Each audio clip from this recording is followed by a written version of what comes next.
Bonjour et bienvenue dans ce podcast. Aujourd'hui, je réagis à une vidéo que ma fille m'a montrée sur TikTok. Dans cette vidéo, une maîtresse d'école maternelle enseigne à des enfants de 3-4 ans la notion de consentement avec un message de type « Ceci est mon corps. Personne ne touche à mon corps. » Alors avant de poursuivre, je vous invite à prendre soin de vous parce que ce podcast peut vous activer. Vous pouvez tapoter les points d'EFT, le point qui est en dessous des clavicules.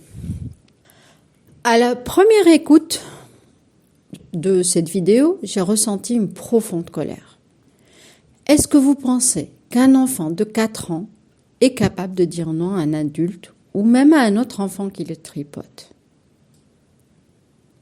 Ce genre de discours montre à quel point, en tant qu'adultes, nous échouons à protéger nos enfants.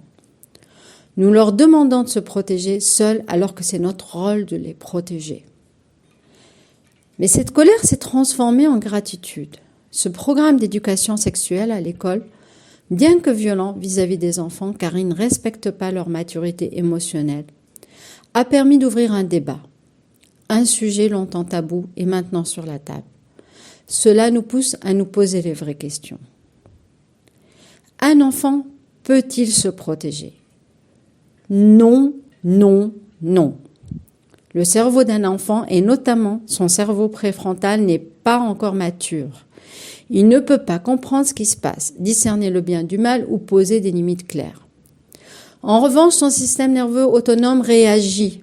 Et lorsqu'un abus survient, son système nerveux peut disjoncter, plongeant l'enfant dans un état de sidération, de paralysie, de dissociation pour survivre à la situation. Va-t-il vous parler d'un abus ? Beaucoup de parents pensent qu'en expliquant à leur enfant que personne ne doit toucher certaines parties de son corps, ils l'encourageront à parler. Malheureusement, ce n'est pas si simple. Plusieurs facteurs influencent la capacité d'un enfant à partager ce qu'il a vécu. Tout d'abord, son âge. Plus l'enfant est jeune, 2 à 6 ans, moins il sera en capacité de vous parler d'un abus. La relation avec vous. Si l'enfant se sent en sécurité avec vous, il sera plus enclin à se confier. Si jamais il vous parle d'un abus, félicitez-vous. Cela signifie qu'il vous perçoit comme une figure d'attachement solide, capable d'entendre et d'accepter cette vérité et d'encaisser le choc. Enfin, l'identité de l'agresseur.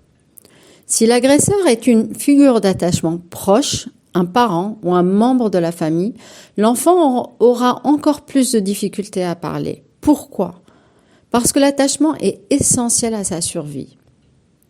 Nous sommes la seule espèce qui ne peut survivre toute seule, sans la présence d'adultes. Ils préfèrent nier ou oublier la trahison pour préserver le lien, d'où les amnésies. Ce phénomène est également à l'origine du déni chez les adultes plus tard. Ces abus, bien qu'ils se produisent souvent sous le regard des adultes, restent invisibles pour eux, car leur propre système de détection de la trahison est défaillant. C'est ce qu'on appelle le trauma de trahison. Je vous invite à regarder la vidéo de François Louboff à ce sujet. Alors, que pouvons-nous faire en tant qu'adultes ? C'est à nous de protéger nos enfants, pas à eux de porter ce fardeau. Plutôt que de leur transmettre des messages inadaptés à leur âge, prenons nos responsabilités. Soyons attentifs aux changements de comportement. Maladies fréquentes, isolement, peur inexpliquée. Formez-vous sur ces sujets.